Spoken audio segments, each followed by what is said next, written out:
Hi, everyone. I'm Steven Sigman, Mike Massinio. and this is the weekly movie Throwdown, where each week we look at two films. They have a little something in common, and we talk through which one is the better of the two. This week, it's a battle between two stories of kind of sound-driven characters stuck in a world of crime. That's kind of the best way I can sum it up. It's Edgar Wright's Baby Driver from 2017 going up against Daniel Rohr's Tuner, which is in theaters now, kind of. Mike, did you have any trouble watching this in a theater? Yeah.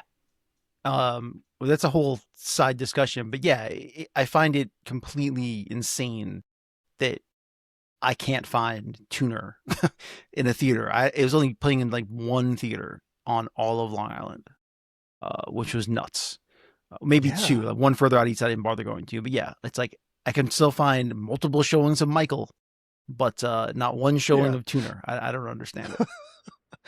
I was really shocked yesterday. I went to see it again, and AMC didn't have it. And I was thinking about, there are like 4 AMC theaters within 10 miles of me, and none of them were showing it. Luckily, the Montclair, the Claridge in downtown Montclair was showing it. So I was able to go see it.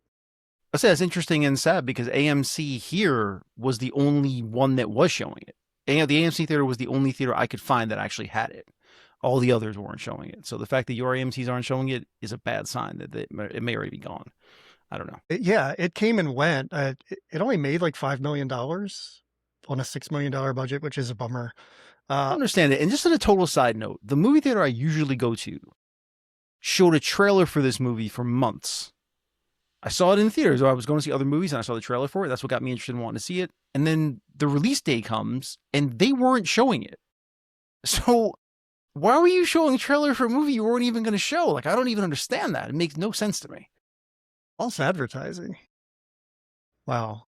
Yeah, I don't understand the whole theatrical release experience anymore. It's very strange. Understand much anymore. All right. Well, before we get too deep into this conversation, let's talk about our wins of the week. Do you have anything you want to shout out for us? Yeah, sure. I actually watched Hoppers, which just dropped on Disney Plus because it was that new Pixar was out in theater. It was pretty fun. I didn't love it, but it was a fun movie. Definitely a good family watch. Better than the Playdate and what other things that might be available. It was pretty enjoyable. And but my win of the week, I went to go see Power Ballad. I wanted to go see I Love Boosters, which was already gone. I couldn't see that, so I decided to go see Power Ballad instead. Yeah, and I mean, look, the bottom line is if you like John Carney movies, you will like this movie as much as you like other John Carney movies. I mean, he's got a very specific thing. I just think he does a really good job of getting into the nuts and bolts of what it is to be a musician. You know what it means to be a songwriter, but also what it means to be a musician, struggling to try to make it, or like the idea of chasing fame or having fame, or just the whole thing about being a musician. And I just think it's very interesting. It's very entertaining for me. So yeah, this was a good one. I enjoyed it. I'm really looking forward to seeing it. My love of John Carney was revitalized when we talked about Sing Street a few months back. And, he puts things out kind of few and far between, but they're always just, there's some kind of magic to them, I think. So I'm really looking forward to this. Better or worse than Sing Street? Oh, that's tough. I think I probably like Sing Street a little more just because the idea, like the act of becoming is always just a more exciting movie to make in some ways. Yeah. There's just something joyous about having someone become something or find themselves, where this one is a little different. It's more about people at different stages of their musical lives, almost trying to recapture something and how that manifests itself in the directions both of them go. So it's just a little bit of a different thing. It's more of a grown-up movie, I guess you'd say. Right. Yeah, I'm really looking forward to it. I think it is playing as of today at my local theater. Tomorrow might be a different story, but I will I will go to see it as quickly as possible.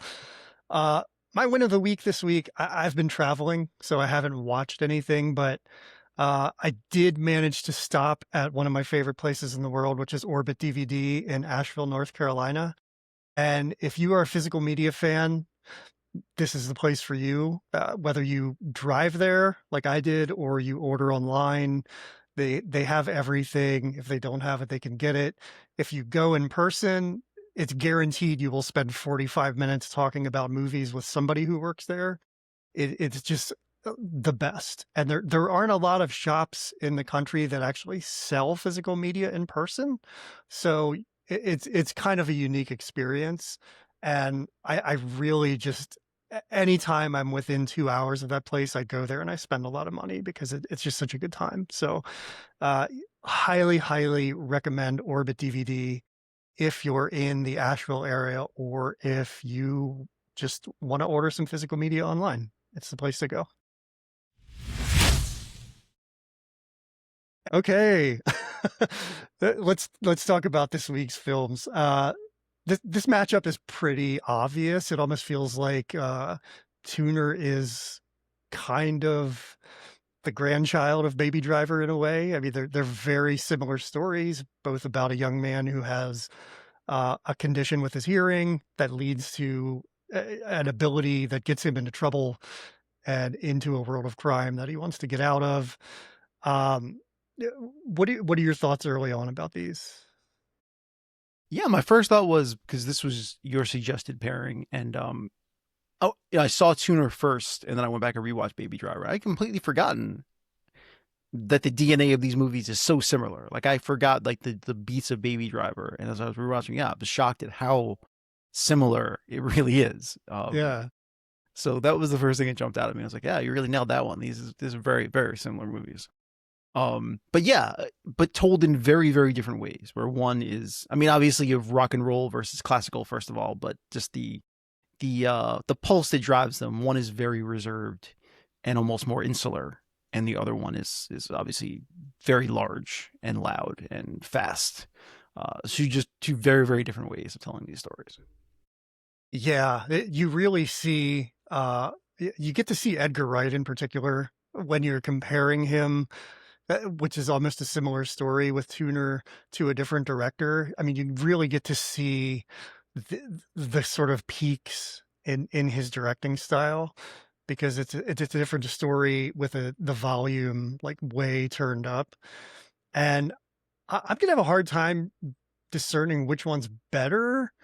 Um, because I really, really like them both, and they're just so different in styles, but both styles are really, really solid. So it's going to be fun to talk about them. Going into it, which one is your winner out of the gate? Oh, that's I honestly feel like right now Tuner is probably the movie that stands out for me.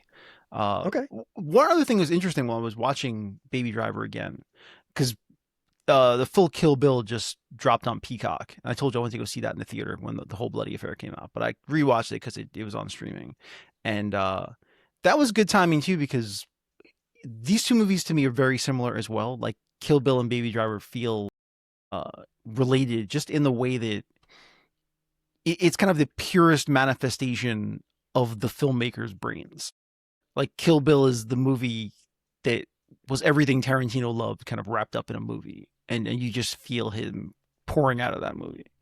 And Baby Driver feels very similar in that way. And we know that Edgar Wright had this idea for years and years and years before he ever got it on screen. But yeah, it just feels like when you go back and think of these directors, like those will be the movies that you choose as like the perfect encapsulation of who they are, what their filmmaking styles are, and what they represent. It almost feels like that sophomore film, like you always talk about, that second film. I know I don't think it is his second film, is it? But No, it's not. yeah, but it has that feeling to it, like you've established yourself and now you get to kind of do whatever you want. And Yeah. yeah, I mean, Well, going in into both of these this, instances, it's like their fourth movie. I think it's like fourth or fifth in both of these instances. but it is So Daniel Rohr's first narrative film because he's that's worked right. on Well, I documentaries. was Yeah. talking about Tarantino and Edgar Wright, but in this case, Oh yeah. yeah, you're right. Yeah. This was Daniel Rohr's first narrative movie, and that is something. because it's a very assured film. I mean, it feels like someone who really uh, understands what their voice is. But I think that comes from having made documentary films previously, and it does in some ways have the immediacy of kind of a documentary. It feels like you're very inside of it, and so it doesn't surprise me at all that he was a documentary filmmaker or is. Yeah, actually has an Oscar for Navalny from a few years ago. So he's an Oscar-winning director, which is pretty amazing. Um, for me, going into this, Baby Driver is my winner because of just the precision of Edgar Wright's directing style, and it feels like a more maximalist way to tell the story, but that requires so much skill and so many moving parts to manage on that level. And I watched it like 3 times because I was just so in awe of all of the things in it that require so much attention to detail and probably took like 50 takes to get right because they have to be executed so perfectly.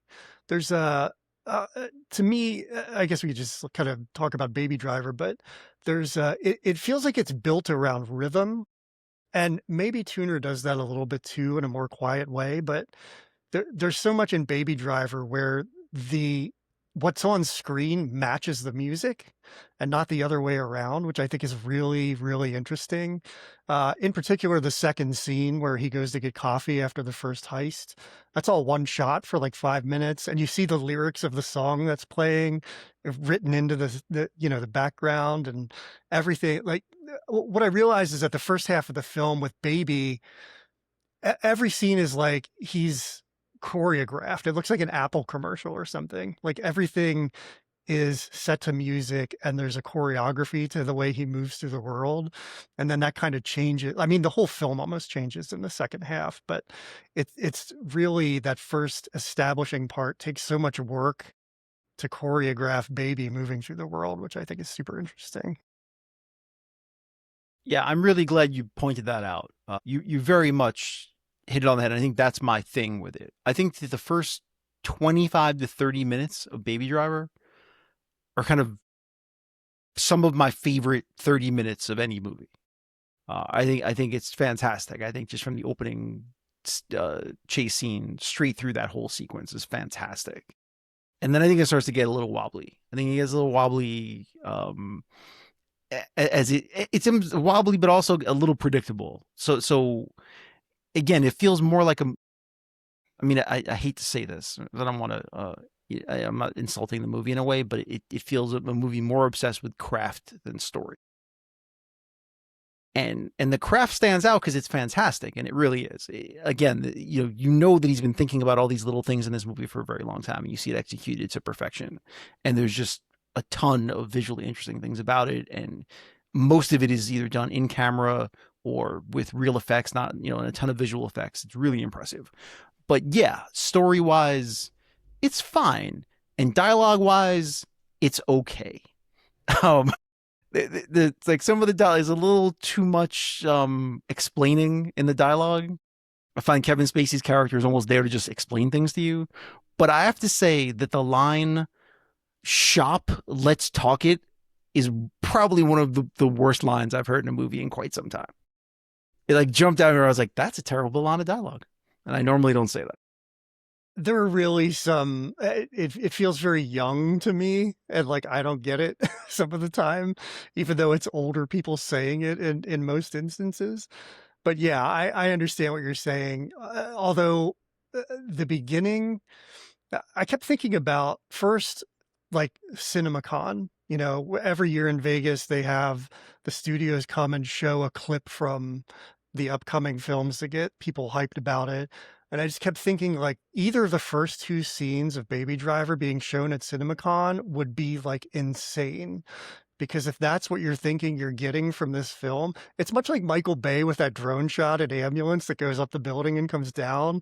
That's what it felt like to me. And then like a lot of the eggs went into that basket, and that's okay. I think there's style and like cleverness all the way through, and it does feel like it starts to get diminishing returns along the way, just because those first two scenes are so engrossing in the technical aspects of it. And for me, I I have to say, when I was in the theater and I saw this, the fact that a film opened with Bell Bottoms by the John Spencer Blues Explosion, like, made my year, because I don't know if you're a fan of them, but my entire 90s was spent watching the John Spencer Blues Explosion all around, like, the Mid-Atlantic area, probably seen them more than any other band. So I was incredibly excited to hear Bell Bottoms come on, and I knew that was like, this is gonna be the movie for me. So very, very exciting. Wow, that's something. Yeah. Uh, And really one of I mean, it, the soundtrack, just because it's so prominent, that's probably one of the first things we should talk about. I mean, it makes the film. Without the soundtrack, what do you have? I mean, you still have a clever film, but I think in that way it feels a lot like a Tarantino film, where there are, so many needle drops, and just it's so, like, integrated into what you're watching, and it's not just some anthem that, could be generic.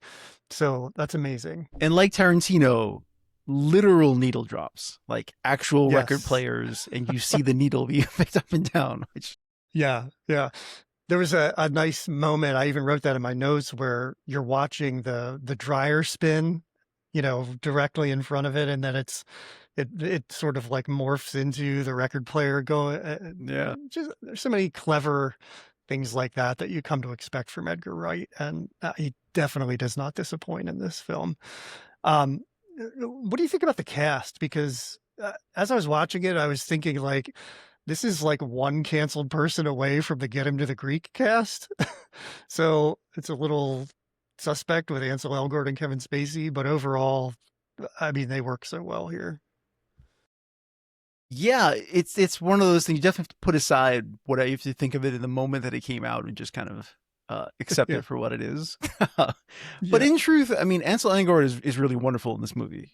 There's no doubt about it. Kevin Spacey is honestly is kind of 50-50. I mean, whatever we feel about Kevin Spacey now, there's a period of time where I mean, we considered him one of the best actors going. There's no doubt about that. Um, this feels a little phoned in. As I said, he couldn't sell "Shop, Let's Talk It," and there are some lines in the movie that he doesn't really sell that great. Yeah. He's okay. Um, so, but yeah, the rest of the cast. I mean, I think maybe my issue is just not enough John Barenthal. I mean, when you have John Barenthal at the beginning of your movie, Yeah. and then you lose him Yeah. for the majority of the movie, it doesn't feel great.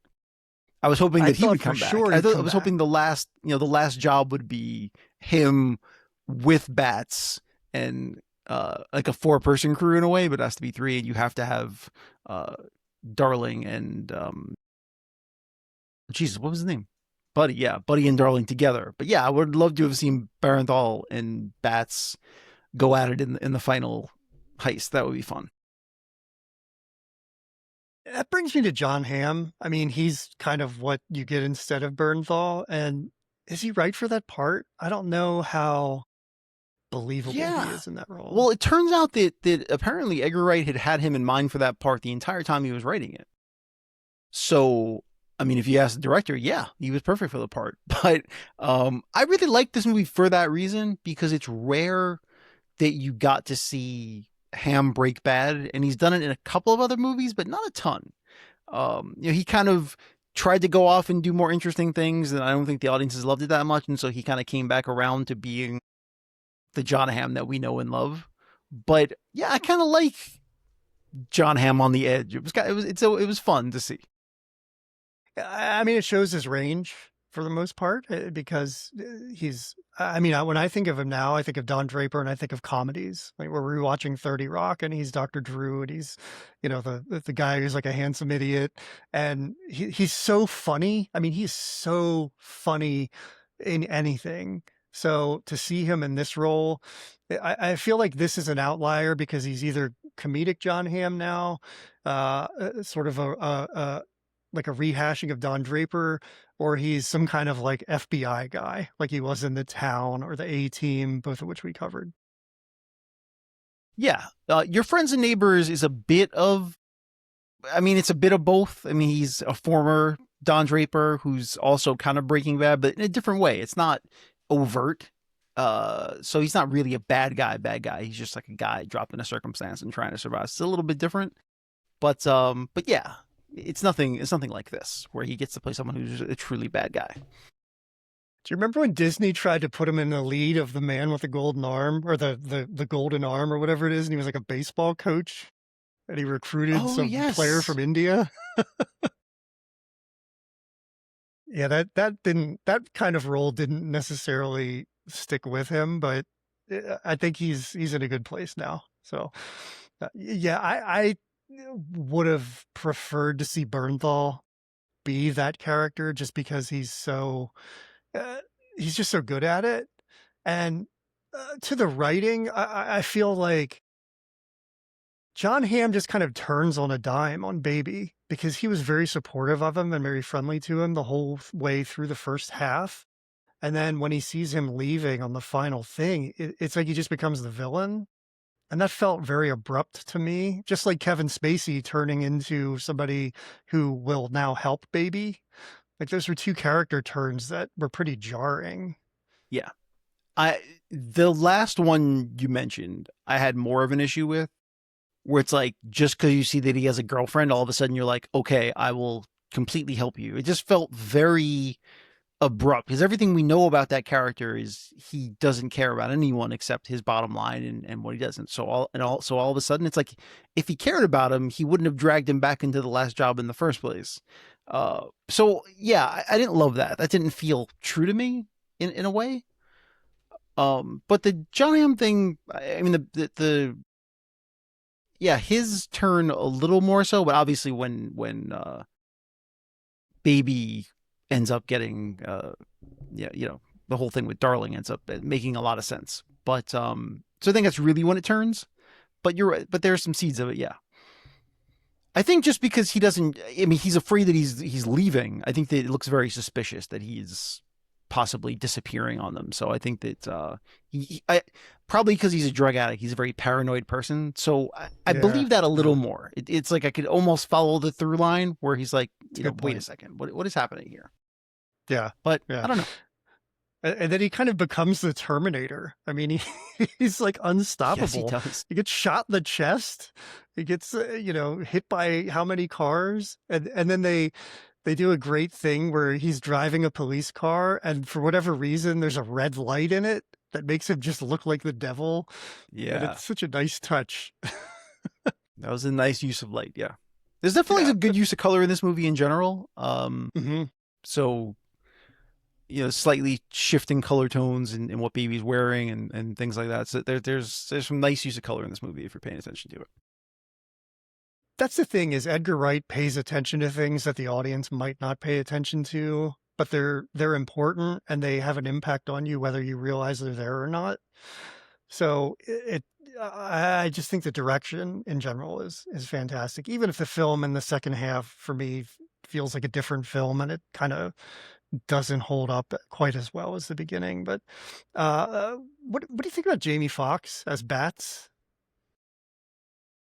Yeah, I have such mixed feelings about Jamie Foxx in general. Like I feel like he Yeah, either is truly great or there are just some things he does that I don't really enjoy at all. This one I had a bit of mixed feelings about. Um, I don't know, yeah, how well he sold the uh the menace of this. I didn't necessarily love it. It fell a bit off to me to be honest. Um, so yeah, I don't know if this character is necessarily in his wheelhouse. I just rewatched the Clone Tyrone, which I don't know if you saw that. It's like a Netflix haven't seen it. movie, um, which I recommend. It's actually really good. It's just about like this conspiracy about. It's really hard to explain. I don't know. I don't even want to get into explaining it, but it involves clones and like black people, and I don't even. It's very. I'm not even going to try. Anyway, it's very funny, and Jamie Foxx is actually really good in it. And that's the kind of character that I think he's particularly good at. And that one he plays kind of a bad guy as well, but in a slightly different way. And is a tinge of funniness to it, which I really like. This one, yeah, just the straight villain role, like the almost like the caricature. And I don't know if it's the writing or if it was him, but it rang a little false to me. It's interesting because I kept thinking of the character he plays in the Horrible Bosses films, which is kind of like a similar villain, but it is like 80% comedy and like 20% menace. And this feels like 80% menace with kind of like 20% comedy. And just because of the dialogue that Edgar Wright gives him. And I don't know if that works. I think you hit it on the head with this. I think in thinking about Running Man, I think the issue with Baby Driver is actually, yeah, what you expect from Edgar Wright is a little bit more comedy, a little bit more of lightheartedness, and Baby Driver surprisingly is missing that. It's a little too self serious. Everyone is very serious for the most part, and I think you keep waiting for that, for a moment of levity that doesn't really come, and that may be what it is. The only person who really delivers on that, I think, is John Bernthal, who's being menacing, but is funny in how he's being menacing. And then Yeah, he's and I gone think after the first scene. that's a great point too. I think that Jamie Foxx um, is hurt by that comparison because he kind of fills that role after the Barenthal character leaves, and it's like, yeah, Barenthal's like that. There's that hair trigger to him where it's like you have no Yeah. idea what he's going to do at any moment, and Fox doesn't really carry through with that. It's not the same. You don't get the same feeling. There's just something about the way Barenthal plays bad guys that is exhilarating. I don't know what it is that he does, and I think I mentioned this to you. That's why I thought like the sequel to The Accountant, which a lot of people didn't like, but I loved Yeah. because of him, is a perfect example of that. Where in that movie, he plays someone who literally can turn on a dime and just start like a bar fight out of nowhere. But it, yeah, but he feels totally in character. He can do that, and I don't think Fox pulled that off in the same way. I think in this, Jamie Foxx is going to default to like robbing a convenience store, trying to rob the diner. And Bernthal is confrontational, but you don't know if he would follow through with it because he could just be messing with you. But it seems like Jamie Foxx doesn't have any capacity for nonsense. Like what you see is what you get, but you almost feel like Bernthal is playing mind games a little bit. Yeah. Yeah, So it's I do really like the last fun. line of his character before he leaves is, "If you don't hear from me again, I'm dead." And you're like, I guess he's dead. I guess that's just He what we'll gives a take from little that. triumphant fist pump too. He's like, because I'm dead. It's so great. More of that character. I'd love Edgar Wright to revisit this world and bring that Bernthal character back. Look, if Edgar Wright would make a movie with John Barenthal and Jason Statham, it might be the greatest movie that's ever been made. Let's just say it. I think it could be the greatest movie of all time, possibly. Yeah. Watch that over and over again. I would watch the shit out of that movie. Anyway, So both of these films have a romance in them, and Lily James plays Deborah here. She's the love interest of Baby. It feels like that's more central to Baby's motivations in this than Nikki's in Tuner. What are your thoughts on Deborah and that relationship in this? It's still a little weird, but you know, yeah. And again, that just kind of falls to the writing. It feels a little paint by numbers. I mean, the meet cute is nice, and I have no issues with it because obviously Baby does need a motivation.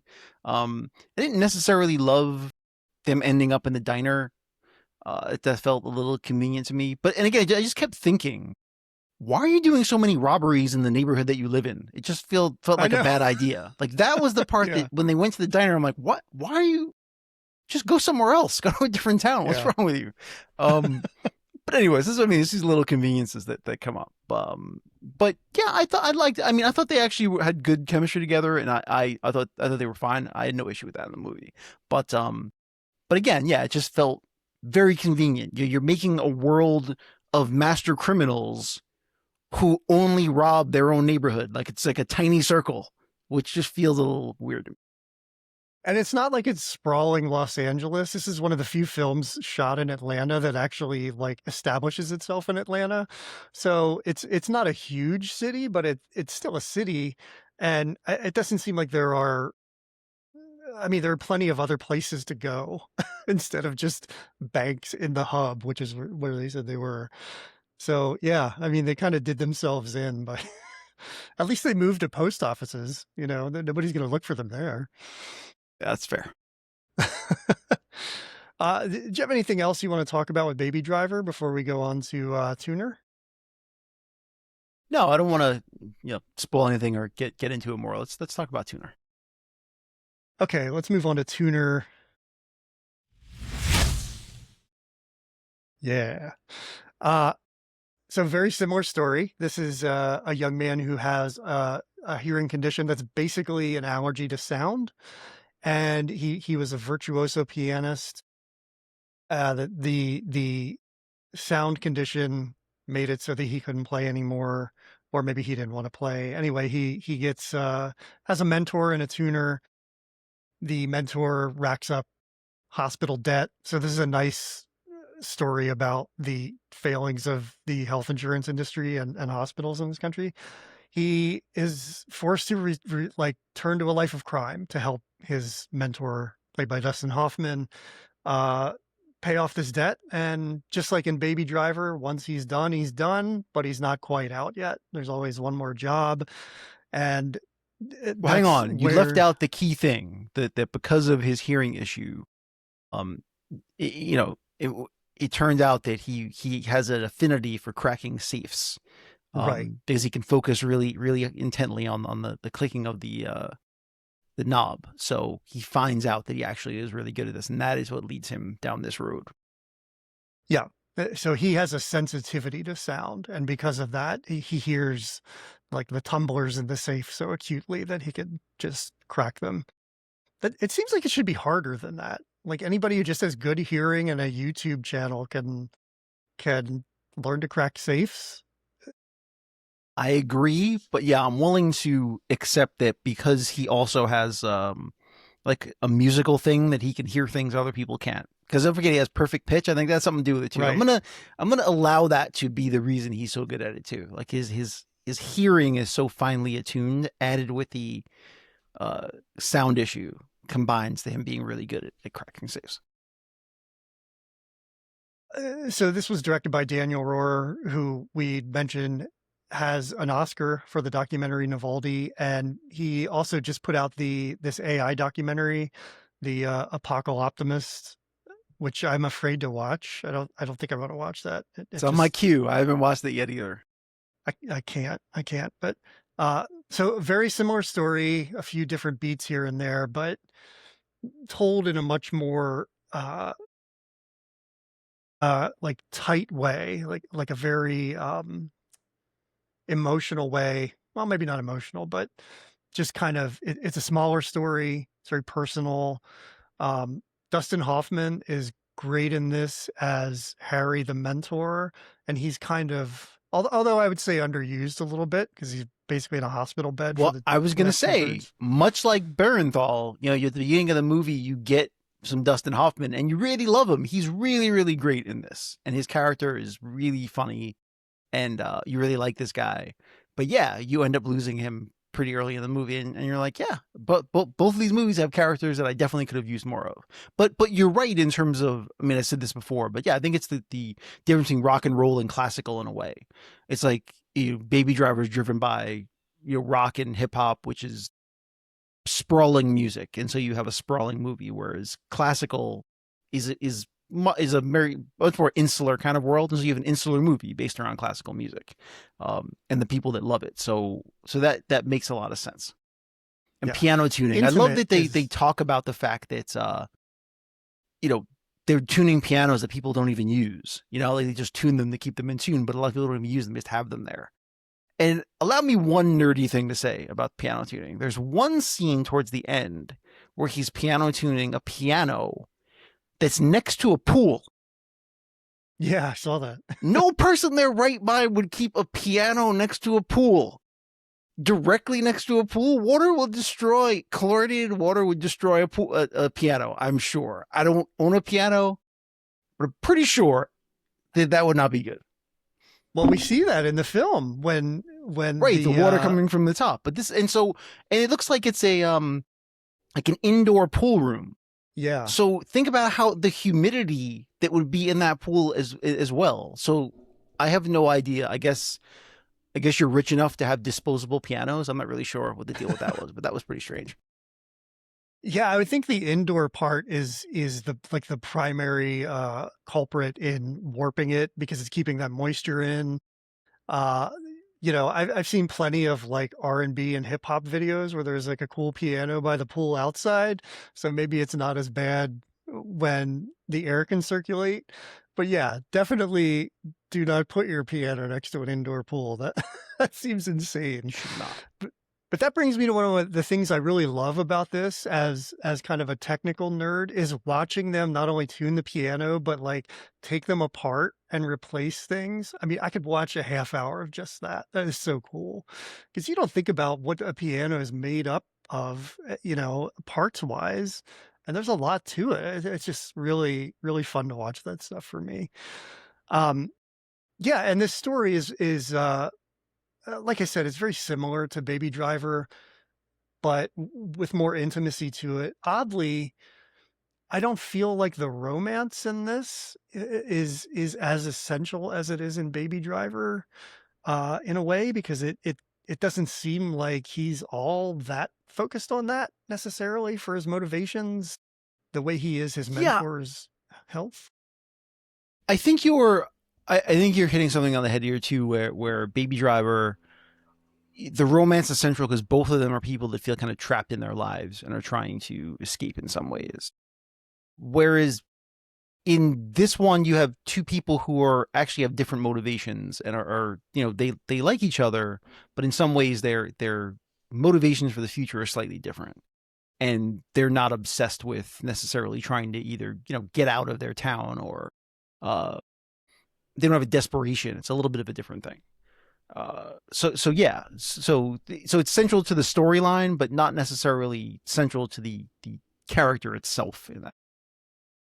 What I thought about a lot with this was Goodwill Hunting, because Nicky is such a virtuoso. That's what's established. When he was young, he was like one of the best pianists around. But when he developed this condition, he just kind of put that genius aside, much like Will Hunting does in Good Will Hunting. And it takes this love interest to kind of inspire him to revisit that, which we don't know where he goes with that, because the end of the film is like this, this moment where he dips his toe in that again, but who knows where it's going to end up. We have to mention Leo Woodall, who plays Nicky, the main character in this. I only know him from The White Lotus. Are you familiar with his work beyond that? No, I was going to say the same thing to you that I actually looked him up because he feels like someone that I'm very familiar with. If that makes sense. Like he Yeah, feels like yeah. someone that I know, and yet when I looked at him, I'm like, I think I've only seen one thing that he's ever been in. I don't know why he feels familiar to me.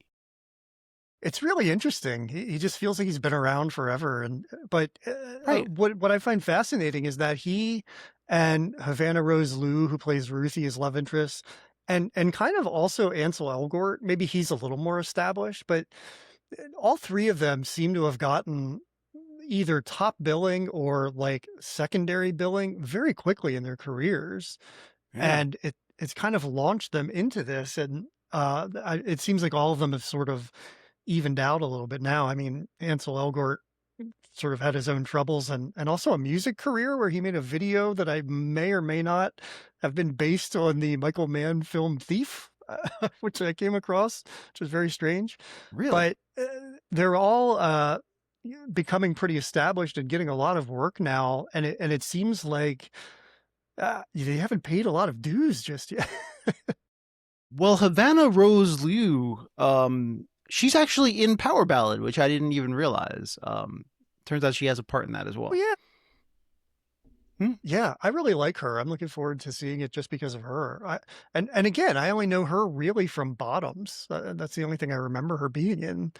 So, yeah, I mean, these people are getting a lot of a lot of star power behind them pretty early on, which is great. And Leo Woodall here, I think it's with good reason. I mean, seeing him play against Dustin Hoffman and carrying his own, and Dustin Hoffman's in like he's almost getting to like Nicolas Cage level sometimes, where he's so over the top, and maybe that's just something that happens when you get older. Yeah, But he's old I'm man. seeing It's that more and perfect. more from Like, him. yeah, it's just beautiful old man behavior. Like, I don't care about anything anymore. But honestly, I could have watched an entire movie of just the two of them tuning pianos Yeah, together. I mean, I just, and yeah. that's a sign of a pretty good movie where, I mean, you get like 10 minutes at the beginning, but I could have watched hours of that. I just think that they were wonderful together. They really just did have such a great connection on screen, and it's so compelling, and you don't feel that as much in Baby Driver with anybody. I mean, Kevin Spacey, I guess, would be the closest comp to Dustin Hoffman in that, and you obviously don't.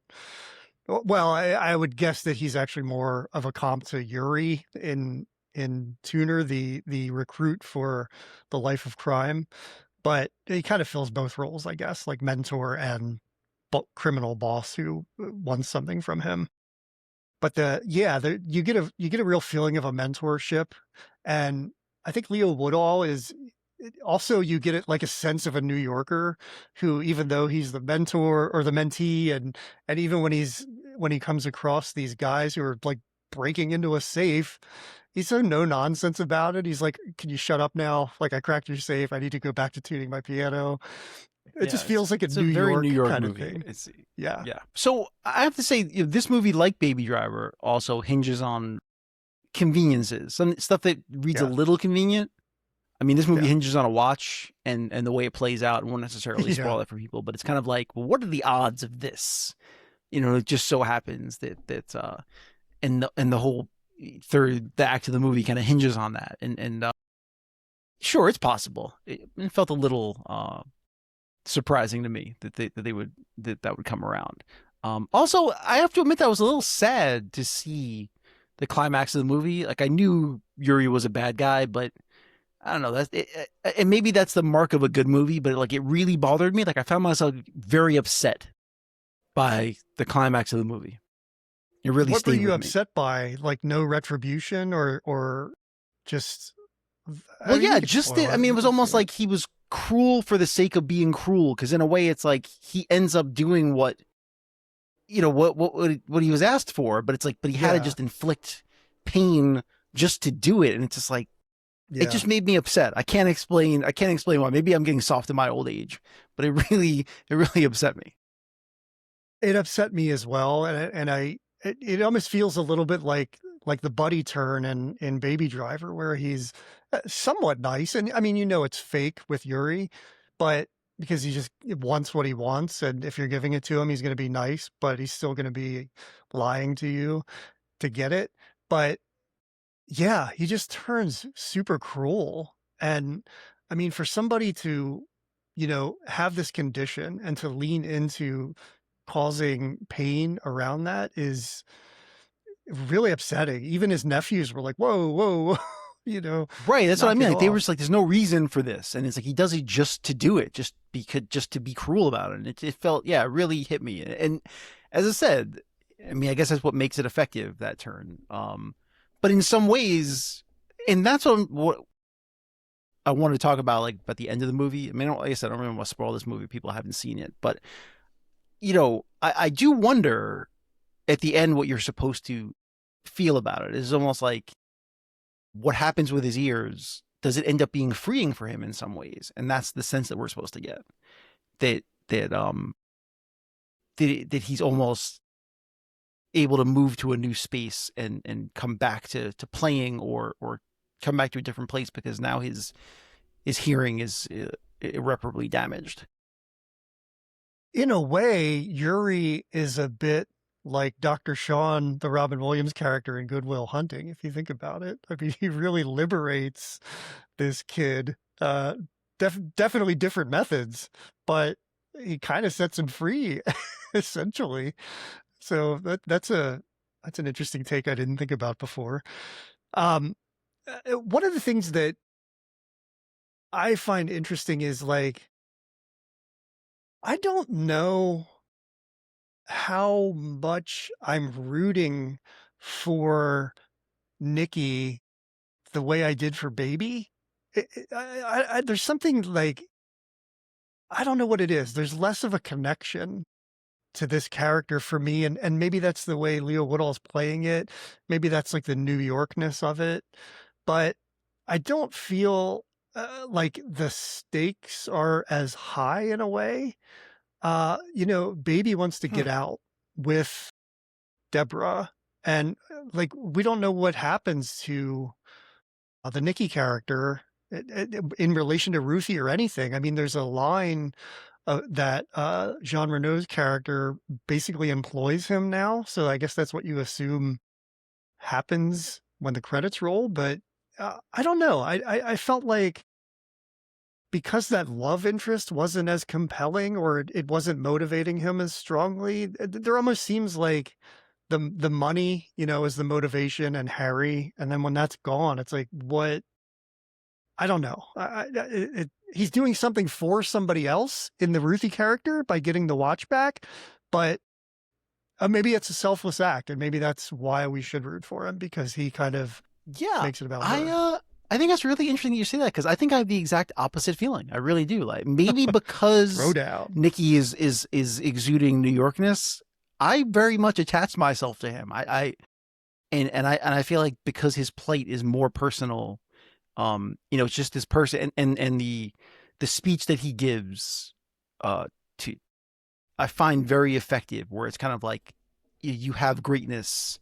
When he's talking to Ruthie that you have greatness in your hands and it's just snatched away from you in an instance. And you find that in that moment, you spend the rest of your life just trying to figure out who the hell you are. I found that very effective. So I found myself very much attached to that character, more so than Baby. Because it's like Baby, maybe because he's always wearing headphones and sunglasses, there's just a certain distance that he keeps from you. And I just found that character to almost not to be as developed as I felt like Nikki was. Maybe I just understood Nikki a little more. So yeah, I don't know. That's really interesting. We came on different sides of that. I don't know that I was necessarily attached to Baby, but that love story felt like I could root for it more, because it almost feels Yeah, ambiguous at the end of Tuner what's going to that's happen totally fair. with I mean, Ruthie it's and more him. romantic. Baby Driver is definitely more Yeah. a romantic thing, and she waits for him, and you get all of that. Whereas, but yeah, in some ways, Tuner feels more real in some ways because I feel like relationships are messy and ambiguous, and we have no idea if they ever speak again. And maybe they won't. I just think maybe that's too much of a gap now, a bridge that they can't, that the gap they can't bridge anymore. Um, but there's something about that feels more real. Maybe I'm just becoming again more cynical than I used to be, but it's just kind of like the idea of someone writing you postcards and waiting for you for 5 years feels less true Yeah. than them just drifting apart because something terrible happens to them and they can never recover what they had before. Yeah, that's a little less appealing, I think. I would want somebody I was It's longing true. for to like go be great, and if I get them, I get them. If not, that's fine. Like, just don't sit Right. around and wait for me for But yeah, that's like why I a think the fifth of ending your of life. Tuner is so difficult in a way to sit with because you really don't know. You have no idea really where his life is going, and yeah, it's very unsettling in a way.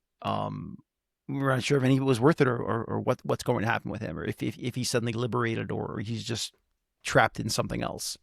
I don't know. Yeah. The speech you mentioned happens the night before Ruthie's big recital, and I mean, why that would happen in that moment, I don't know. Like, if my partner were, on the brink, like the night before something she's worked toward her whole life, I would not get into a fight with her like that. But that's the moment that really kind of felt like Goodwill Hunting to me, because I could see Minnie Driver saying that to Matt Damon, like, you don't do anything, you don't.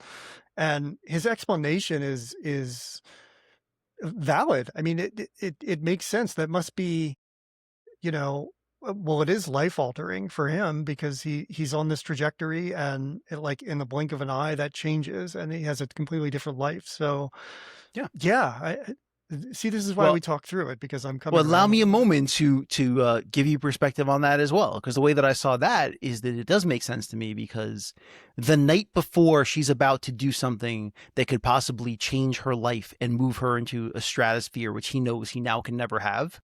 I could understand him being in a prickly mood. Yeah. And the way that he was acting was almost like the way a petulant kid would act, in a way where it's like he's seeing someone who's about to achieve something that he knows he could have had and lost. And I don't think he knows how to deal with it.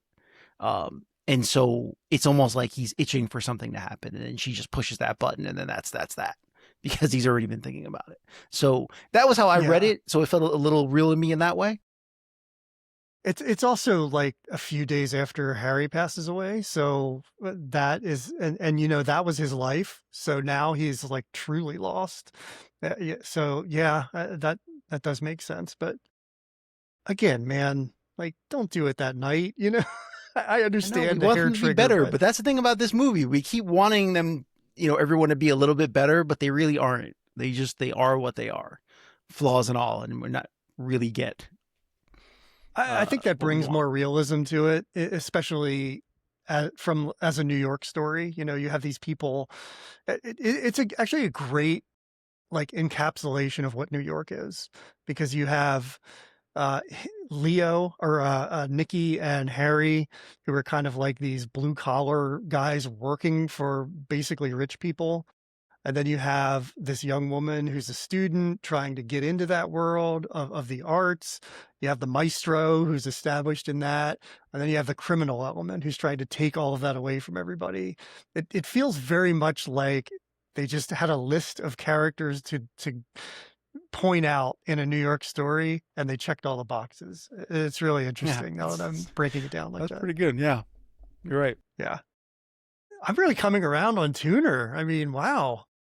This is interesting. This is what's so fun Yeah, about and it. you watched it twice. I only watched it the once, but yeah, it stayed with me. I found myself thinking about it a lot, more than I thought I would. So yeah, maybe I liked it more than I thought as well, as it keeps coming back to me. Do you see what I meant when I remember when I saw it? I was telling you a little bit about it and how it felt like Relay to me, in that it's like this small story in the city, You know what's and funny? I forgot that you said that to me, and I was thinking about it in relation to Relay, and I'm like I had the same thought, where I'm like, I know that thought yeah. came from somewhere. I'm like, because I'm connecting these movies. Like I did feel it. I'm like, thank you for reminding me that was you that put that in the back of my head. Because yeah, I 100% felt that. Yeah, I guess it's like the intimacy of a New York story is what it is, but those two just really kind of go together to me, and I can't really You could do a pinpoint it lot other than that. worse than a double feature of Yeah, Relay and Tuner, with yeah, all the garbage floating around out there. Those are two pretty yeah. quality movies. Well, unless you have anything else you want to say about Relay or about Relay, about Tuner, why don't we jump into comparing them head to head? No, let's go. Let's go head to head. All right. Okay. Head to head comparison on these. Like I said, the story of these is very similar, told in kind of different ways, but that provides us a nice uh, way to measure the two of them against one another, because they're the same story for the most part. So, which one do you think does a better job of telling that story? Yeah.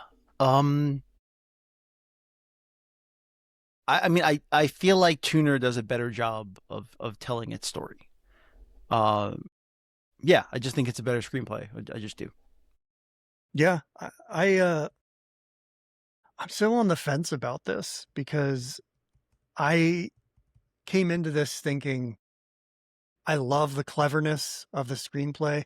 I keep saying clever, and I need to go back because I forgot to mention somebody who's in Baby Driver who uses the word clever a lot, and that's Mr. Paul Williams. That has a little cameo as the butcher, which I forgot to mention. That's right. Um, Friend to my wife Laura, Mr. Paul Williams. It's very cool to see him, and she's going to talk to him in a few weeks. So I think she's going to bring up Baby Driver and get some insight into making it, which is very cool.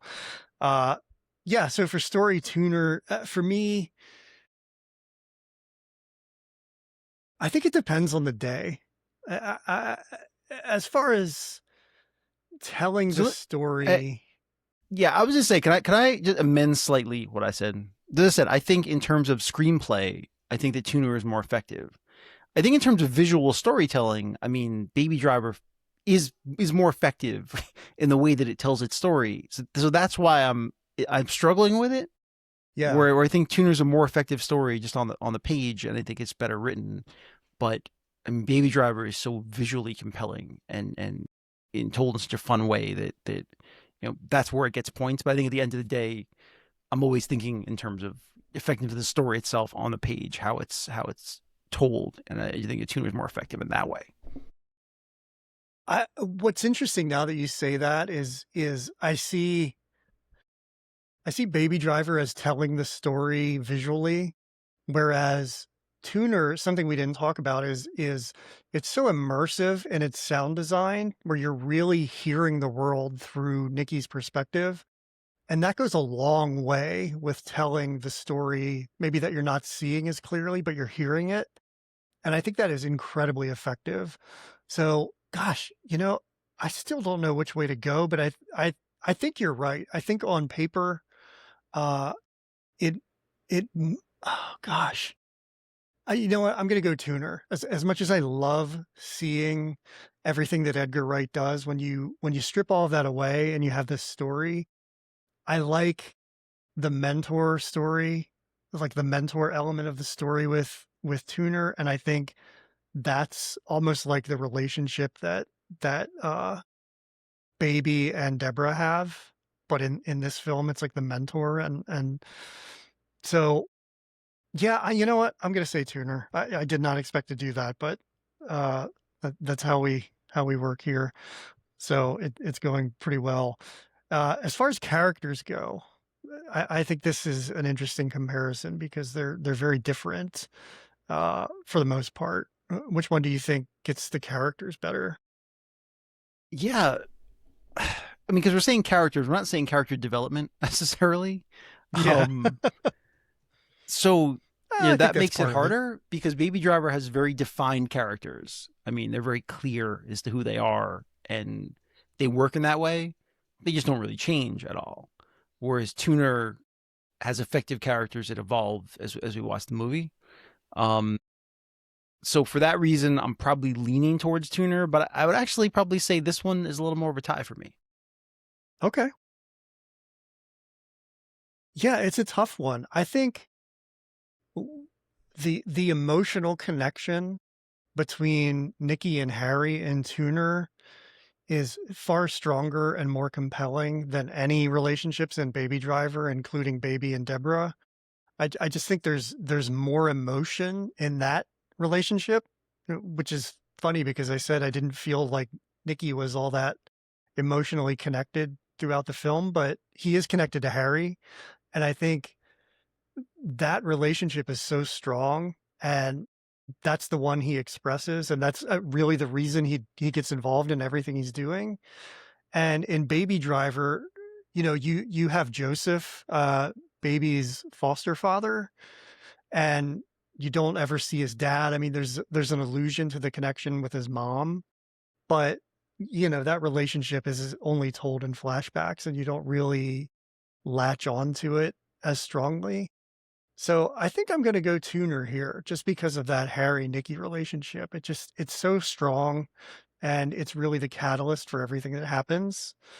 And there's no real, like, on-screen depiction of why Baby's doing what he's doing in such a big way.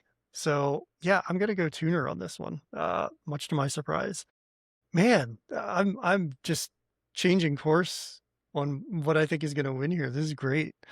Um, as far as tone and consistency go, as part of the story, and I think that, like, the story in general I mean, we kinda talked about it, but, tone and consistency, Tuner's pretty much straight across the board. It's a more straightforward story, and Baby Driver is a little more up and down, and basically becomes a second movie in the second half. So, I to me, it seems a little less consistent. What do you think? No, you nailed it on that one. That's true. I feel like because Baby Driver changes pretty abruptly into something else, I think Tuner wins by default just as being a very consistent movie and how it's laid out. I will say I love the tone of Baby Driver though, because Right. it's And by the like way, I'm not saying serious it's a action. negative. I mean, because yeah, that's what it comes down to. It's like, well, I like the fact that Baby Driver is very much all over the place emotionally. Again, it's driven by music. It does change tone as you change your songs, and so I don't know if it's necessarily a bad thing exactly. But go ahead, sorry. Yeah. I wonder, as far as, you know, cultural staying power and I mean, I don't think Tuner has any like any place in the culture, unfortunately. To date, this could be one that I think people will discover down the road, especially when it starts streaming. I think people are really going to latch onto it. I But hope. in such a limited release, I think it made like $5 million or something. Like it's lost money. Um, I think it premiered at the Toronto Film Festival last year and was really well received. And it has I forget what the Rotten Tomatoes score is on it, but so it's 94, both audience and critics. It's just that not a lot of audience has seen it, but people really seem to love it who come out of the theater. So to me, even though it doesn't really fit into this category, I think it might have a little more staying power than it does now. But Baby Driver is kind of iconic. I mean, you wouldn't have Tuner without Baby Driver. And because Edgar Wright's style is so kind of kinetic and witty, it really translates well to the internet.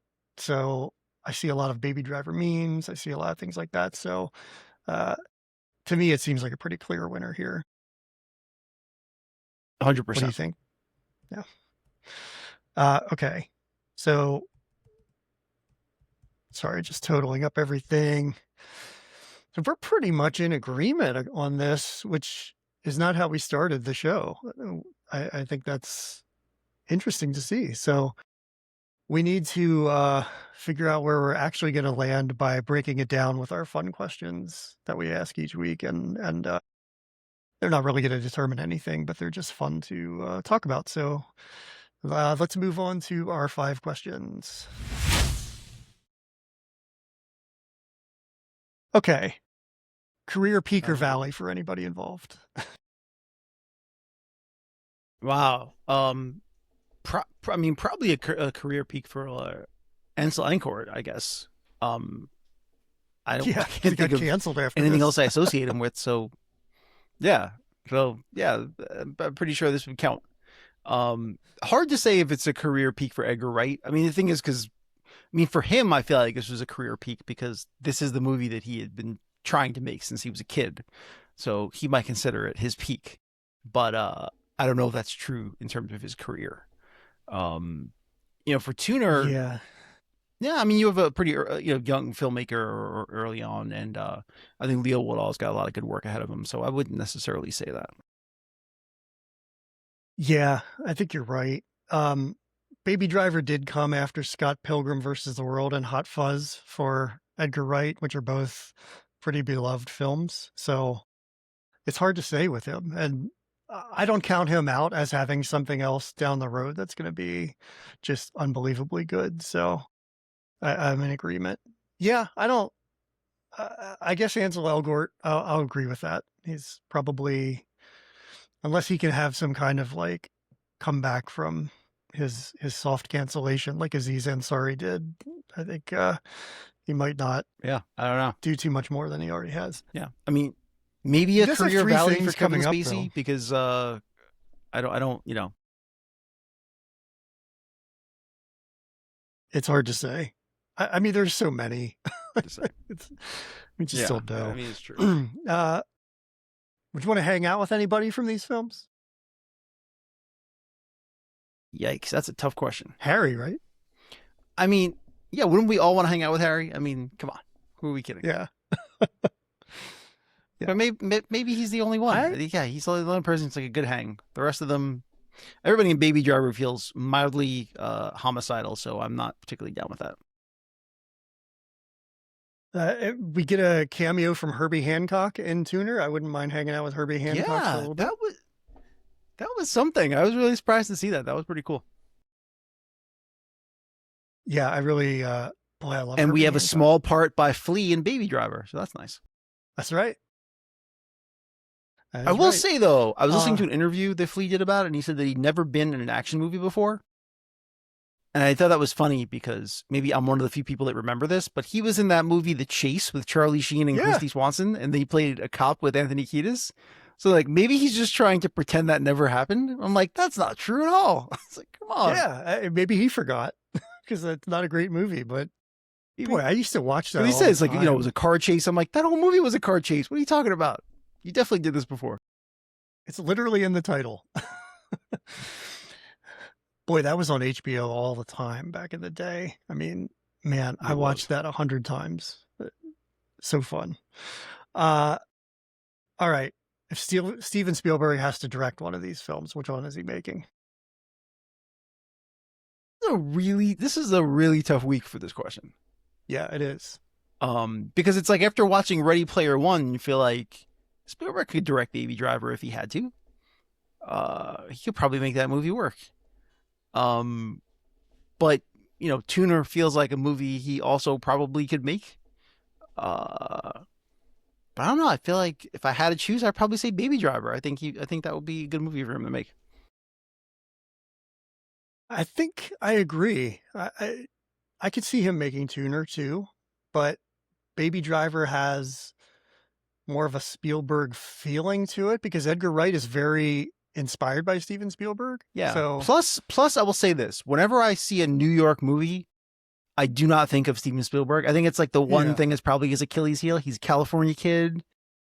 You know, there's a reason he doesn't make a lot of movies that take place in New York. I don't know if he's got it in him. I'm just not sure if that's something he could capture the way it needs to be captured. that's why we have Martin Scorsese. Okay. Exactly. I always think of those two in tandem. So yeah, Yeah. right. Would either film be Did better if you Spike Lee swapped or lead Martin actors? Scorsese make Tuner? 100%. Absolutely. Absolutely. Yeah. Would Tuner pair well with Bringing Out the Dead, which we covered last week? Maybe a little too wacky to work with it. Yeah. Yeah. Plenty of other New York stories out there that would work better. Would either film be better if you swapped lead actors? I find this to be a very interesting thought process. Yeah. That's a tough question. I mean, it could work with swapping the leads. I mean, that could probably work. Although I don't know if Leo. Yeah, it's hard to say. I mean, what I found about Ansel Elgort is that he had a ballet background, like a dance background, and you can see that in the movie. That he's he's always kind of dancing and he's very fluid in his movements. I'm not particularly sure that Leo Woodall has any dance background where that would work for him. So maybe that's the one negative to it. Maybe that's why it wouldn't work. I don't know a lot of Ansel Elgort's work, but as it pertains to Baby Driver, I can't see him in Tuner in the same way I can see Leo Woodall in Baby Driver. There's a little bit of a quirkiness to Baby uh, that, well, actually, now that I think about it, maybe Leo Woodall doesn't have that quirkiness that Ansel Elgort brings to Baby Driver, or maybe that's the direction. I mean, maybe that's Edgar Wright getting it out of him. I don't know, Maybe. but I think I could see both of them working, but would they be as effective as they both are now? Probably not. No, I don't Uh, think they would be better movies if you swap lead actors. yeah. All right. Well, let's move on to our polling results for the week. We post a poll online on all the social media channels each week to have you help us figure out which is the better film. We are Movie Throwdown Pod on all the social media, so please do follow us. Please do vote in our polls because we might have a tiebreaker, and this helps to break the tie. This week, what do you think won? Baby Driver.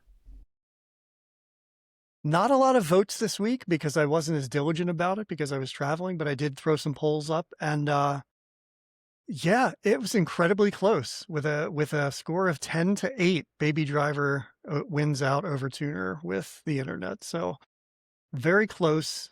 And I thought Tuner was going to kind of take the lead for a little bit there, but they ended up not doing it. But yeah, I'm surprised by that because nobody's seen Tuner. So maybe they just hated Baby Driver. I don't know. Okay. So the internet says Baby Driver. And what is your winner for this week? You said Tuner at the beginning. I Where did. do you land now? I still feel that way. Yeah, I think the Tuner is yeah, it's a more of an effective movie for me. If I was going Okay. to recommend to someone else, I would tell people to watch Tuner right now. That's where I am. I said Baby Driver at the beginning. And as happens sometimes, I've been talked out of it because in the end, I think Tuner is the better film. Is it technically more compelling than Baby Driver? Probably not, though it does have a lot of really interesting technical aspects to it. But the story is more intimate. It feels tighter. You love that relationship between Harry and Nikki. So yeah, I'm with you. We're on the same page. We often kind of go in different directions. So I'm happy that the two of us have teamed up against the internet this week and we both picked Tuner. About that. So yeah, that's it. This week our winner is Daniel Rohr's Tuner. It's not in theaters, so if you listen to this, you're not going to get to see it until it starts streaming in a few weeks. But don't let that stop you because it's really worth seeking out. It's a lot of I hope it fun. starts streaming quickly. It will be. Okay, well that's it for this week. Next week is going to be kind of a special episode, I think. We're going to talk about Steven Spielberg alien films. We're going to look at 1977's Close Encounters of the Third Kind, and it's going to throw down against Disclosure Day, which is in theaters now. Kind of mixed reviews on Disclosure Day, so I don't know what that's going to be like, but I think it's going to be really fun and interesting to see how he has changed as a director in all of that time, because 77 was a long time ago. So, yeah, I think it's going to be a lot of fun. You haven't seen Disclosure Day yet, have you? If not, okay. Well, I'm looking forward to seeing it this week and discussing it next week. So please do come back and join us for that. And be sure to vote on our polls on social media. Again, we are Movie Throwdown Pod on all the social media. So follow along and cast your vote. And we will see you next week. So long.